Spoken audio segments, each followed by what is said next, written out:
Il sera question effectivement de présenter un organe décisionnel qui est rattaché au ministre chargé des Finances, qui s'appelle le Comité national de la microfinance, voilà, qui vise, j'allais dire, à renforcer la stabilité et la viabilité du secteur de la microfinance.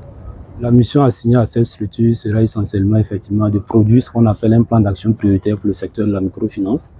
Également, le comité sera chargé d'auditionner effectivement des structures de microfinance qui auront failli aux règles de bonne conduite de la profession. La structure également sera chargée de faire des propositions également d'assainissement au ministre chargé des Finances.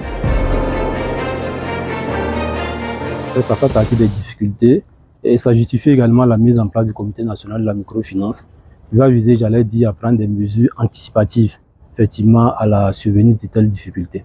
Essentiellement, c'est des problèmes de gestion. Alors, vous savez que la structure en charge du contrôle effectivement vient en appui aux structures de microfinance et n'est pas au sein de cette structure-là. C'est essentiellement des problèmes de gestion. Alors, si vous constatez un peu au niveau du crédit, je parlais de la forte dégradation de la qualité du portefeuille.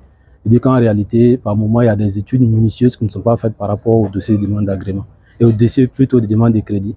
Il peut effectivement arriver que des études minutieuses soient faites, effectivement, qui puissent également arriver, j'allais dire également, des situations peut-être catastrophiques. Lorsqu'on prend le cadre actuel, effectivement, dans le cadre de l'insécurité, il y a des zones dans lesquelles, effectivement, les structures de microfinance ont accordé du crédit.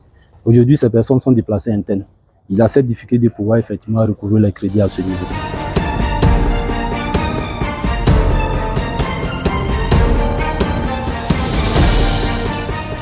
Aujourd'hui, il y a pas mal de Burkinabés qui sont bancarisés à travers les systèmes financiers décentralisés, mais il faut reconnaître que beaucoup encore n'ont pas de compte.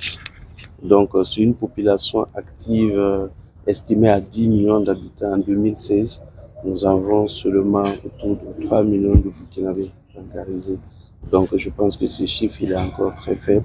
Donc, en termes d'inclusion financière, je pense que le gouvernement prévoit atteindre un taux d'inclusion au-delà de 35% à l'horizon 2025-2027. Aujourd'hui, les principaux blocages, c'est d'abord une question d'accessibilité. Alors, il faut dire, quand on regarde le contexte du Burkina aujourd'hui marqué par l'insécurité, nous avons beaucoup de zones où les institutions ne peuvent pas s'installer pour justement cette cause de l'insécurité. Donc nous avons beaucoup de Burkinabés qui sont dans des zones qui ont besoin de petits services financiers pour se développer, pour se construire. Malheureusement, qu'ils ne peuvent pas y avoir accès parce que tout simplement les institutions n'ont pas toute la sécurité et toutes les garanties qu'il faut pour s'y installer. Et je pense qu'il y a une question d'éducation aussi et de sensibilisation en matière de services financiers. Et justement, le secrétariat technique pour la promotion de l'inclusion financière est en train de se battre aujourd'hui pour qu'on puisse avoir beaucoup de Burkinabés inclus financièrement.